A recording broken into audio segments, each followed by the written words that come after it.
ગુજરાતના દરિયાકાંઠે આજથી શરૂ થયું છે સાગર સુરક્ષા કવચ, જેમાં જામનગર જિલ્લા ઉપરાંત દ્વારકા જિલ્લા તેમજ દ્વારકાધીશના મંદિરની સુરક્ષા સઘન બનાવી દેવાઈ છે। દ્વારકા ધામમાં સુરક્ષા કવચ, આતંકીઓના હિટ લિસ્ટમાં છે દ્વારકા ધામ। શરૂ કરાયું સાગર સુરક્ષા કવચ।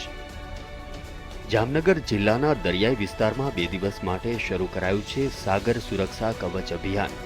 ગુરુવારથી શરૂ થયેલા આ અભિયાનમાં જામનગર જિલ્લાના તમામ મરીન પોલીસ સ્ટેશનનો સ્ટાફ જોડાયો છે।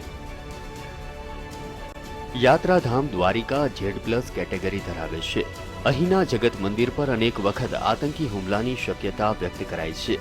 પોલીસ તેમજ તમામ સુરક્ષા એજન્સી દર વર્ષે સાગર કવચ અંતર્ગત મોક ડ્રીલ યોજે છે।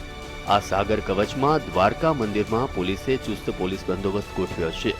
દ્વારકા જિલ્લામાં દરિયાઈ વિસ્તાર ઓખા બંદરથી આંતરરાષ્ટ્રીય જળસીમા સાથે સંકળાયેલ હોવાથી સંવેદનશીલ ગણાય છે, તેથી દરિયાઈ વિસ્તારમાં પણ ચુસ્ત પોલીસ બંદોબસ્ત ગોઠવી દેવાયો છે।